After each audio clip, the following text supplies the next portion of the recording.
picture you're about to see is as important a film document as a civil made by the Army Air Force. In graphic detail, it reveals the operation used to fly us in the invasion of Normandy. Man brukar säga att i svåra tider letar vi efter starka ledare. Under olika perioder i historien har ledarens roll spelats av såväl militärer, präster, magiker, konstnärer, politiker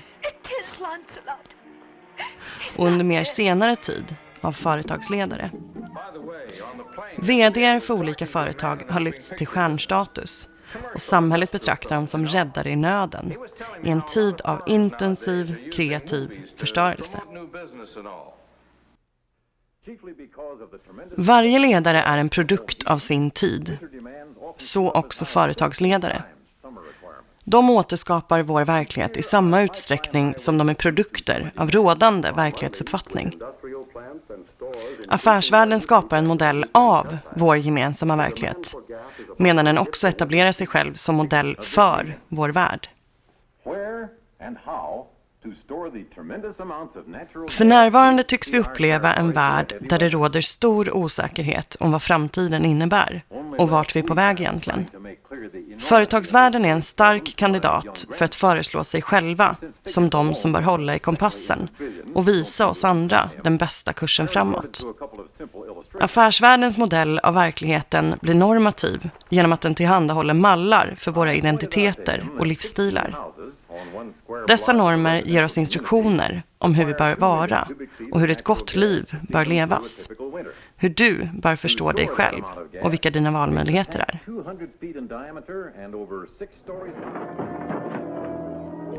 Så hur ser den mallen ut? Om du tittar i en årsrapport från i stort sett vilket företag som helst så målar de ofta upp en turbulent värld, men där företagets vd agerar som en kapten på ett fartyg och är den som kan rida ut stormarna och leda oss till gröna ängar. Men för att komma dit behövs tillgivenhet och hårt arbete av besättningen. Men mest av allt behöver vi tro.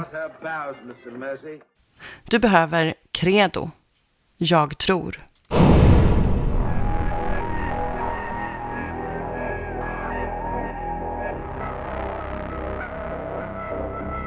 Skulle du vilja komma med oss på en spännande, intensiv och utmanande resa? Du som har det rätta drivet. Det är en nyckelfråga för alla som ansluter sig till affärsvärldens livsstil. Men vid närmare eftertanke, även om det kan låta roligt, vart ska vi? Men den passion du bör upprätthålla handlar inte så mycket om destinationen, utan om själva resan. Som vi ska se är det möjligt att samla ihop 100 miljoner kronor för att möjliggöra att din företagsresa kan fortgå under mer än 20 år enbart baserat på tro. Detta exempel är bara ett av många där en enskild människa agerar närmast som en profet för att attrahera resurser och tro i en liten by på den svenska landsbygden. I en tid av ständigt nya lanseringar, fake news och startup-företag och dess uppgång och fall är detta bara ett litet exempel på hur en person som anammar affärsvärldens livsstil, dess maner och språk kan åstadkomma inget mindre än guldfeber. Den här berättelsen sträcker sig ut över hela världen, men istället för att hitta den heliga graalen är det en berättelse om kattguld.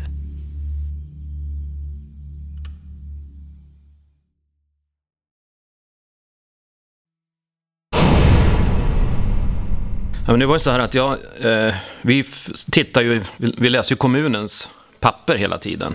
Det kommer papper från kommunen som vi läser. Och då såg vi att någon då hade ansökt om ett bygglov för en jättestor fabrik ute på Selaön då i Stallarholmen. Och det här företaget hette SGT, Svensk Guldkedjeteknik. Och jag hade aldrig hört talas om det här, så jag ringde ut och fick prata med Hans Wahlbeck då. Han berättade för mig då att de håller på att bygga en robot här som ska vara fantastiskt bra och som då ska revolutionera hela produktionen av guldkedjor så småningom. Och jag tyckte det var ju jättespännande, så jag bestämde att jag åkte ut till honom och pratade med honom då. Så skrev jag en artikel om det här. Och det här var ju slutet på 90-talet, 98, 99 kanske det var. Men när jag hade skrivit den artikeln så var det flera som hörde av sig och sa att den här gubben, han är rena bluffen. Vi har skrivit om honom många gånger förut. Och då gick jag in i vårt arkiv och tittade. Då fick jag ju se att redan för 10 år tidigare så hade han ju pratat om den här maskinen. Och då skulle den vara klar nästa höst. Och sen hade det blivit massor sådana här... Ja, 94 så var det nästa höst. Och 95 så var det nästa höst. Och hela tiden så sa han att nu är den snart klar.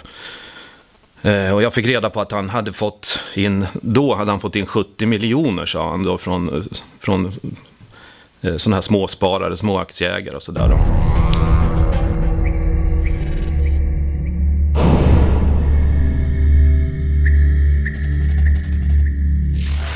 He was a very regular customer in our shop here where we sell fish earlier.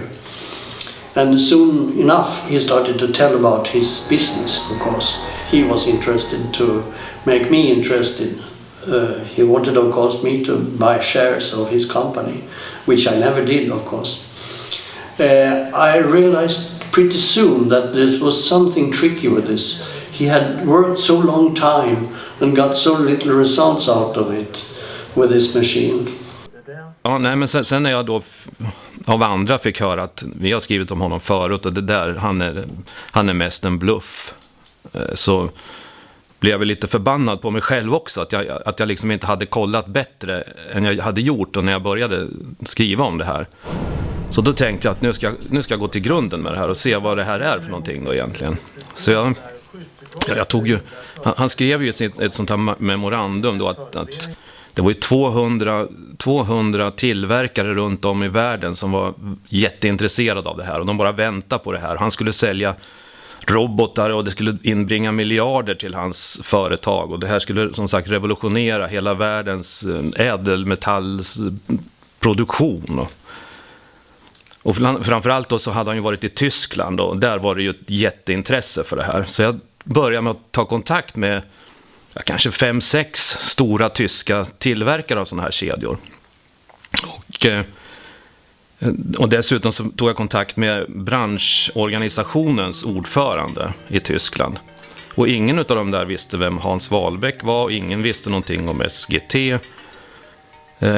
Så att, ja, nej men det var där någonstans så det började med att han lurade mig och jag blev förbannad och jag tänkte jag ska kolla upp honom och så. Jag tror att han kanske trodde att han hade någon jättegrej på gång. Men så jag vet inte om att han skulle lura människor. Det var kanske inte tanken. Han trodde väl någonstans att det här skulle funka.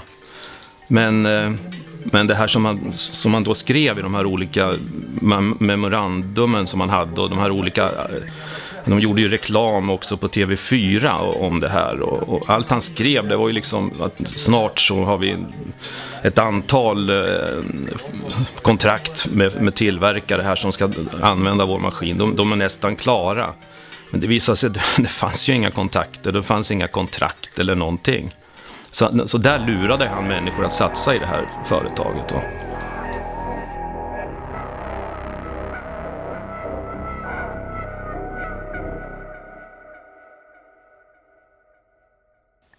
Det är knappast förvånande att företagsvärlden tror på tillväxt och lönsamhet. Att tjäna pengar på investeringar ses som det grundläggande syftet för företags existens. Men hur ser affärsvärldens livsstil ut? En grundläggande kvalitet du bör ha som delaktig i affärsvärlden är en speciell slags kreativitet. I affärsvärldens ideala landskap bör du kunna agera snabbt, vara påhittig och innovativ. Tanken är att framgång inte kommer av sig självt. Du behöver fantasi, hårt arbete och beslutsamhet. Så här uttrycker ekonomiprofessorn Thomas McCraw det. Den största insikten är hur obeveklig den kreativa förstörelsen och entreprenörskap är. I en fri ekonomi slutar de aldrig. Aldrig! Schumpeter skrev att alla företag måste hela tiden hålla sig på fötter, på en mark som glider undan från dem. Så ingen seriös affärsman kan någonsin fullständigt slappna av. $5,000 for a 30-minute picture? In color with Hollywood talent? What are you trying to do, Jones? Idén om en kreativ förstörelse kommer från 1900-talsekonomen Joseph Schumpeter och är en normativ påminnelse om att allt gammalt måste rivas ner för att något nytt ska kunna växa upp. Egenskaper som så kallat sunt förnuft, enkelhet och långsiktig planeringsförmåga ses visserligen som centrala för affärsvärldens livsstil. Men kanske än viktigare är modet att våga staka ut sin egen väg och inte bara följa med. Du behöver en kreativ förmåga att arbeta efter eget huvud, att agera annorlunda. I denna normativa livsstil tänker du inte främst annorlunda. Du handlar kreativt.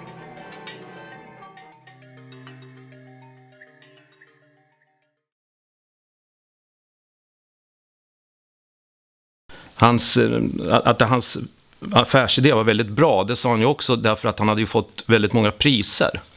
Han hade alltså fått priser för den här idén som han hade och sådär då.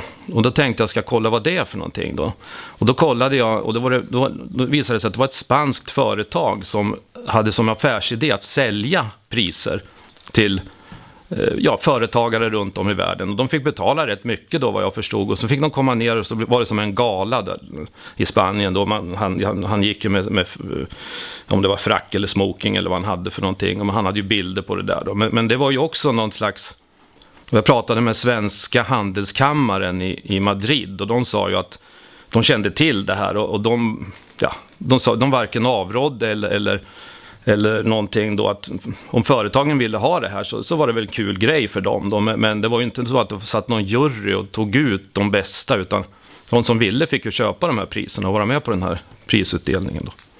Han hade uppfunnit någon typ av rening utav guld och den här maskinen då som han hade den skulle då kunna tillverka allergifria guldkedjor genom den här unika tekniken som han kallade för metod Wahlbeck eller någonting sånt. Och när han efter det så började jag också titta. Han ringde till en forskare här som forskade just på allergier och han sa så här att guldallergier det förekommer inte speciellt mycket längre utan nej men det var inte så aktuellt heller så att på något vis kändes det som att det sprack även där att den här på 80-talet eller tidigare på 80-talet och tidigare då kunde det finnas då såna här någon typ av föroreningar i guldet som kunde ge allergier nu men den här läkaren som jag talade med han sa att det är inte aktuellt idag längre. Och jag bad också en del tyska tillverkare att gå in på deras hemsida och titta, för där stod det ju om hans metoder och vad han gjorde för någonting. Och då pratade jag med en kille då som sa att han pratar om olika föroreningar i guldet och det var ett problem då på 80-talet, men det är löst nu. Vi använder inte de här ämnena längre. Nu minns jag inte vad det var för ämnen, men det var typ kadmium tror jag och några andra sådana här ämnen. Att man använde det när man framställde guld och guldkedjor tidigare, men det har man för länge sedan kommit bort ifrån, sa den också då. Så att sen gjorde jag en ganska stor artikel nu, eller flera stora artiklar där jag liksom berättade det här om Hans Wahlbeck då och hans SGT.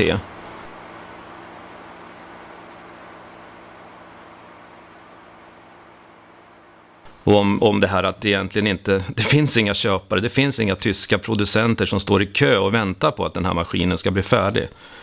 Det fanns inga sådana. Så att på något vis så tog jag väl udden ur många. Och jag vet att det var många som var lite arga på mig, för det fanns ju folk i Stallarholmen som hade köpt aktier i det här. Och de tyckte ju då att det var så jag vet att det var en del som var lite sura på mig för att jag hade skrivit om det här då. Men jag tyckte att jag måste skriva om det här så han inte lurar fler. Men Vad jag förstår så då 98-99 när jag började titta på det här, då sa han att han hade fått in 70 miljoner från aktieägare. Lite senare sen, 5 år senare, då pratade han om 100 miljoner pratade han om då, att han hade fått in 100 miljoner.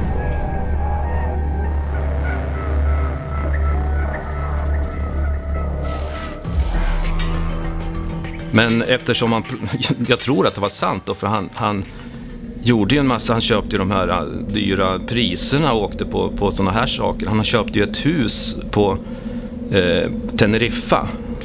Köpte han ju också med företagets pengar, men det var han själv som ägde huset.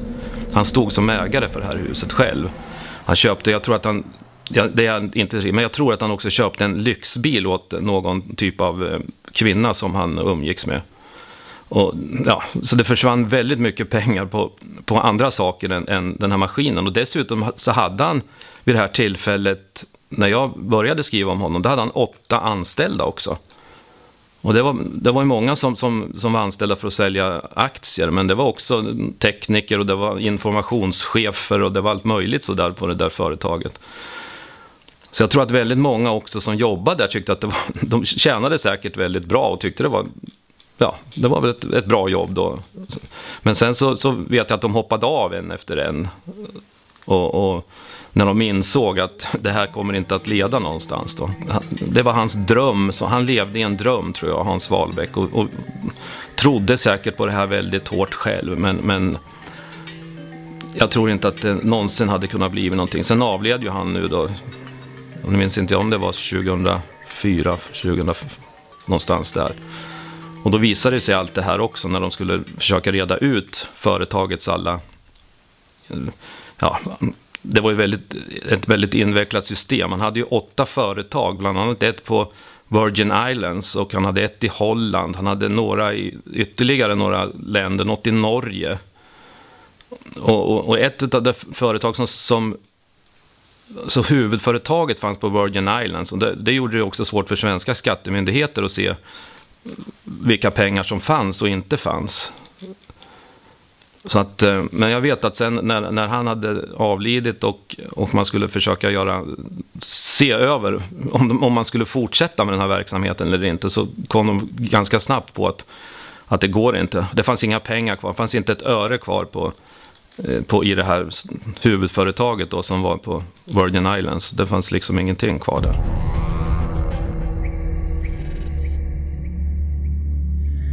Vad är egentligen sunt förnuft? Affärsvärlden har sitt eget rättesnöre, företagsekonomi. Medan resten av världen beskrivs som kaotisk, där du behöver en stark kapten på verklighetens stormiga hav, görs affärsverkligheten förutsägbar och strukturerad genom ekonomiska termer. Det så kallade sunda förnuftet dikterar att du bör sätta dig över den kaotiska verkligheten och göra den förutsägbar genom att använda siffror. Inte bara det förgångna tänks kunna struktureras, utan även framtiden genom olika så kallade nyckeltal. Medan livsstilens kreativa aspekter främst handlar om individuella egenskaper, talar ekonomi istället den föreställda gemenskapens språk genom metaforer som vårt team, ett fartyg, en organisk enhet, en maskin eller en armé som behöver organiseras på vissa förutbestämda sätt. Man kan fråga sig vad som skulle hända om vi istället använder en annorlunda metafor. Vår organisation är som en godisklubba eller ett moln. Det verkar faktiskt viktigt att vi kommer ihåg vad metaforer gör med vårt tänkande och handlingar. Om vad som är acceptabelt, eller kanske än viktigare, inte acceptabelt.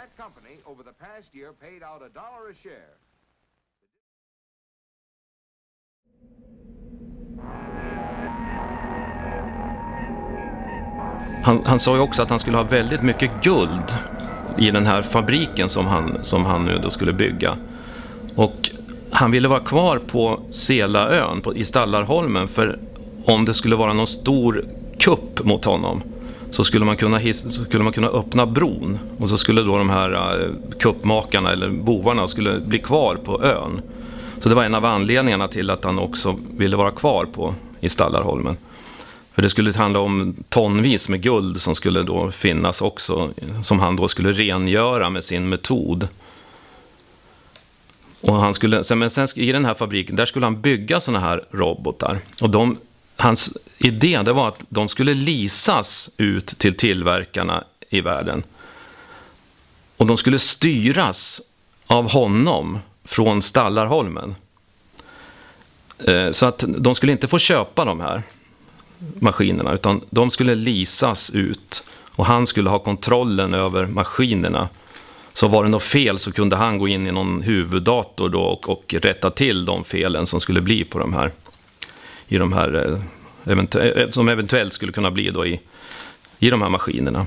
Och de här var ju så bra också så att de skulle kunna de slog ju ut de här gamla robotarna som fanns idag då, det sa ju också några tillverkare till mig att de har ju alltså, de gör ju hur mycket kedjor som helst per minut, de här vanliga gamla robotarna. Så om han då skulle ha någon chans, då skulle hans robot vara så otroligt snabb också så att, och ändå så skulle inte det vara någon stor sak för de här, för att alltså tillverkningskostnaden på en kedja är ungefär 5% av slutpriset. Så det skulle inte heller vara någon stor sak. Om de fick ner det till 4% så var inte det någonting stort heller. Så vad jag än försökte med att prata med de här, framförallt då de här tyska tillverkarna, så det fanns ingenting i Wahlbecks drömmar som egentligen hade någon stor betydelse för dem.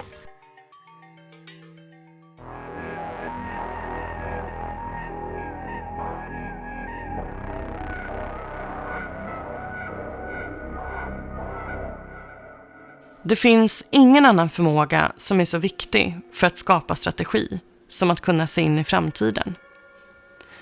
I traditionella samhällen har denna magiska förmåga ofta tillskrivits några få respekterade stammedlemmar såsom shamaner, magiker, profeter och präster. Strategi inom företagsvärlden handlar om att kunna föreställa sig en punkt i en tänkt framtid dit organisationen ska nå och bända verkligheten till att få det att hända. Vanligtvis hanteras denna närmast magiska kraft av några få profeter i mörka kostymer i den så kallade styrelsen. Den föreställda verkligheten och dess landskap har också ett namn. De kallar den för marknaden, och det är en plats fylld av aktörer och krafter. Ibland är denna marknad en plats du kan peka ut på en karta. Men lika ofta är den ett mer vagt område där det kan åstadkommas hög eller låg penetration. Marknaden är en plats för symbolisk krigsföring där klanledarna använder sina styrkor i form av distribution, konkurrenskraft eller synergieffekter.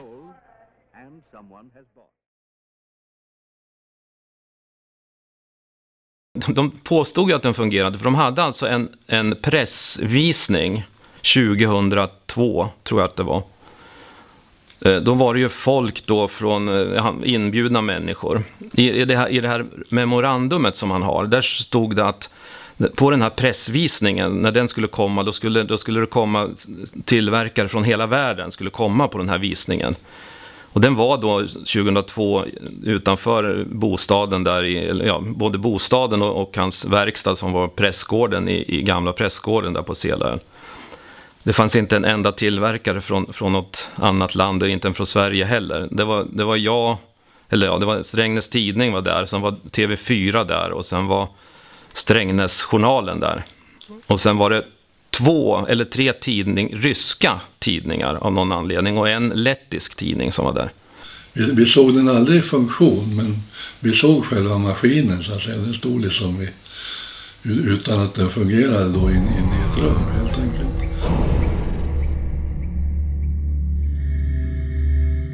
Det var ganska mycket folk där. Jag kommer ihåg att vi körde dit, det var bra mycket bilar där. Han stoppade in någonting i den här maskinen och så efter en stund så hackade det lite och så kom det ut någonting som såg ut som en kedja. Men om den gjordes i den där maskinen eller om det var kedjan som han matade in från början och sen kom den ut igen, det vet jag inte. Men det var den gången jag såg att de hade fått igång den här, att den gjorde någonting, den här maskinen. Han liksom sa att det här är en jättebra grej, här kommer att revolutionera världen alltså i stort sett, verkligen. Men grejen är ju den att han började ju med den här maskinen tidigt på 80-talet. Och 20 år senare när jag tittar på det här så hade det ju inte blivit någon maskin. Trots att han hade löften då till sina aktieägare om att 81 eller 82 då skulle den komma till hösten. Och sen så höll han ju på hela tiden att snart var den igång. Ja, det var väl det man trodde kanske inte på idén att det var möjligt helt enkelt. För ska man framställa guld och lite... Det var ju smycken och ringar så han skulle kunna göra allting så nickelfritt, då trodde man. Och det var väl någon som trodde att det där är lite hokus pokus i stort sett. Det där går väl ändå inte. Men tydligen lyckas han i alla fall övertyga ett antal personer och inte minst runt omkring här, det tror jag säkert. För att det var väl lite som folk kanske tyckte att det kanske vi har någonting att tjäna pengar på.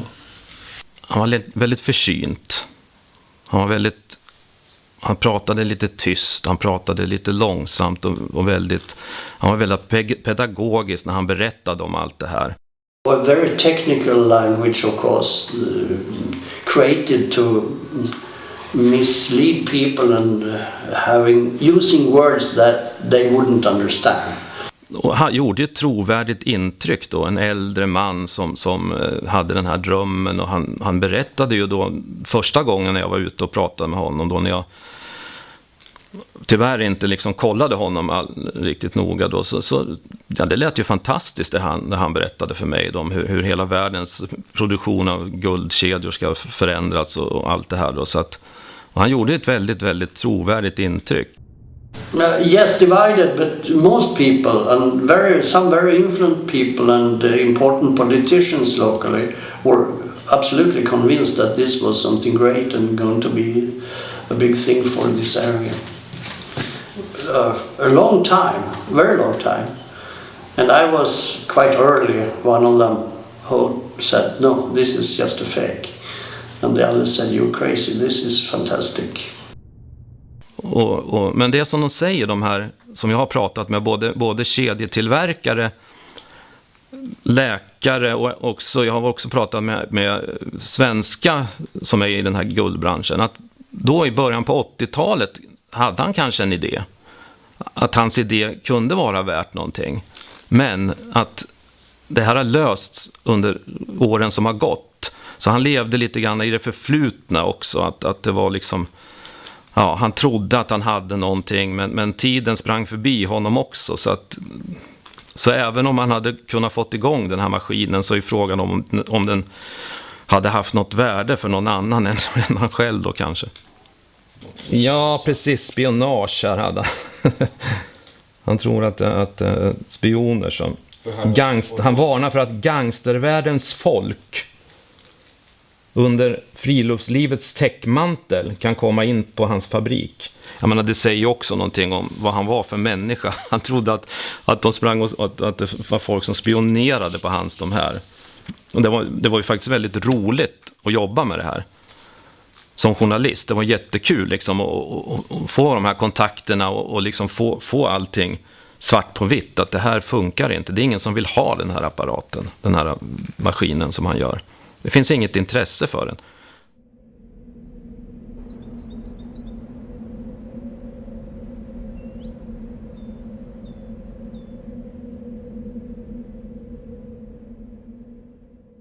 –1946 skrev ekonomen Joseph Schumpeter att kapitalismens grundläggande etos är att ständigt titta framåt, förlita sig på kredit och att lansera nya äventyr. Ordet kredit, vars latinska form är credo, jag tror, representerar en förhoppning om en bättre framtid. Kanske är det så att det är just på grund av att denna bättre framtid så sällan artikuleras som den inbyggda övertygelsen kan upprätthållas. En tro, förhoppning och övertygelse som kapslas in i aktiebörser och traditioner. Men som Harvard-professorn Thomas McCraw påpekar, aktiebörsen är en dålig ersättare av den heliga graalen och att i avsaknad av kredit skulle konsumenter och entreprenörer lida ändlösa kval. Det är som om vi bara måste tro på affärsvärldens livsstil. Annars skulle den existentiella ångesten bli allt för stor. Ja, jag tror det är svårare faktiskt på något vis idag. I och med att det är så väldigt lätt och enkelt att föra över pengar. Och man behöver ju inte, man swishar och hit och dit. Och det finns säkert många företag som just nu då är igång och som lovar väldigt mycket men förmodligen inte kan hålla ens hälften av det man lovar. Så jag tror att det kan vara svårare idag på sätt och vis. Jag minns inte exakt vad vi sa förut, men var det inte, jag tror att det var 70-80 miljoner som man under årens lopp hade fått in som på aktiekapital. Då har han säkert fått in 8-10 miljarder om man hade varit idag. Tryck på en knapp här bara och köp för 10 000. Det som händer nu då med internet och med hela det här då, de problemen fanns ju inte för 20 år sedan. De har ju kommit nu då med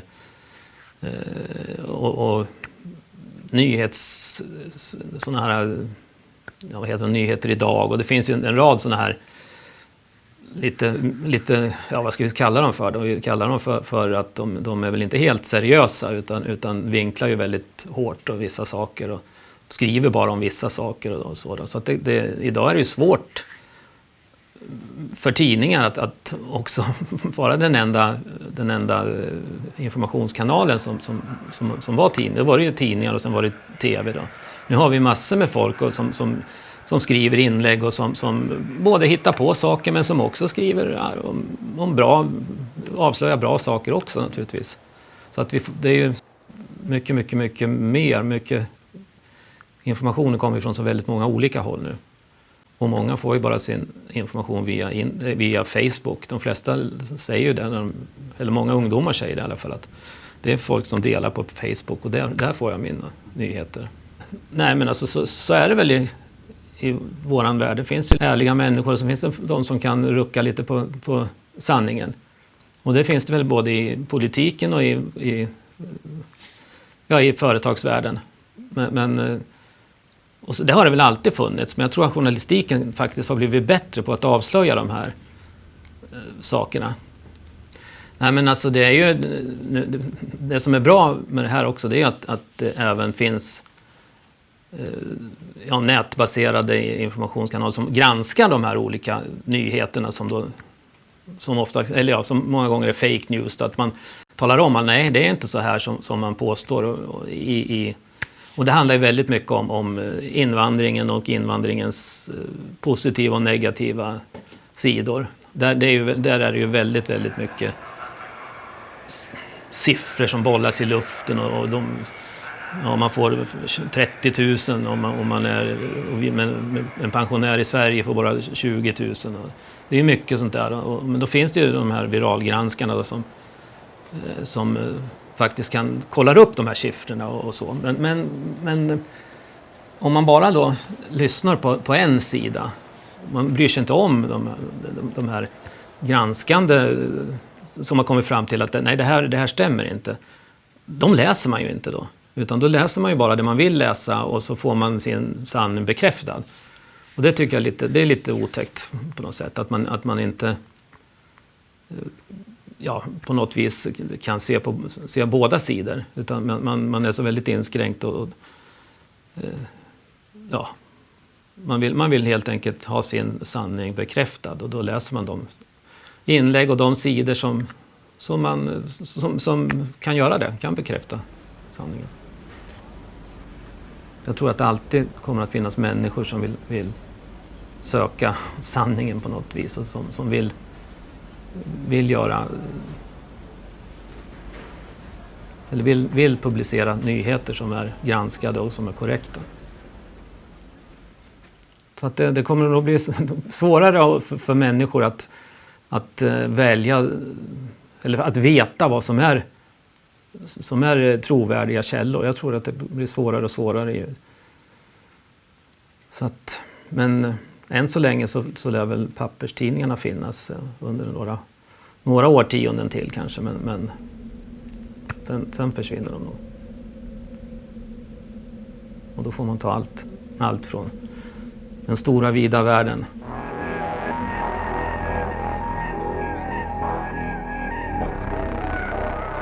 Om affärsvärlden har kapacitet att generera en livsstil, en världsuppfattning och ett trossystem, kanske vi bör fråga oss själva vad dessa normer gör med oss. Hur det påverkar vårt tänkande, våra uppfattningar och våra handlingar. Denna mall upprättar en given destination i en föreställd framtid och föreslår oss att det är enbart genom den rätta livsstilen som vi kan nå denna plats. Det är inte så att människor inte kan vara hoppfulla eller skeptiska om framtiden i alla fall. Men det är den speciella riktningen vi bör vara medvetna om. Blind tilltro leder oss ibland fel. Och det är fullt möjligt att vi kan finna meningsfullhet i alternativa sätt att vara kreativa, utöva kontroll eller utarbeta strategi. Om framgång är något vi längtar efter så verkar det rimligt att försöka definiera vad det är. Så att goda resultat och framgång kan finna ett sätt att betyda samma sak. Om inte annat så för att undvika att missta kattguld för något verkligt värdefullt.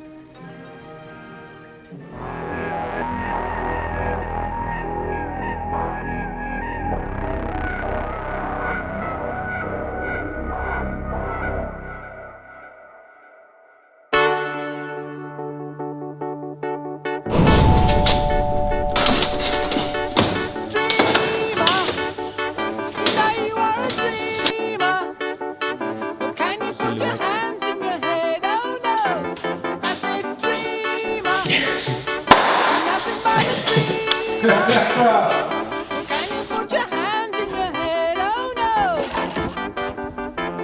I said 112 for the ambulance, isn't it? Yeah. There are no Vikings in this story.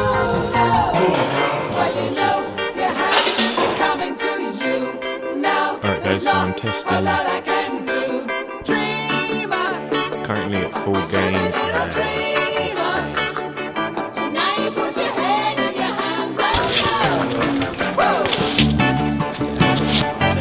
I couldn't have proceeded like that.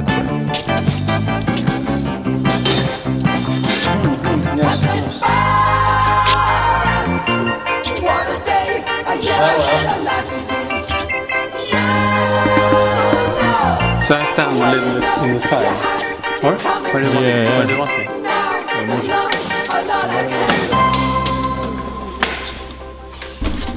Gledaš ti to? Ameleni, jel gledaš ti to? Nikako ne bih htio, ja. Naravno.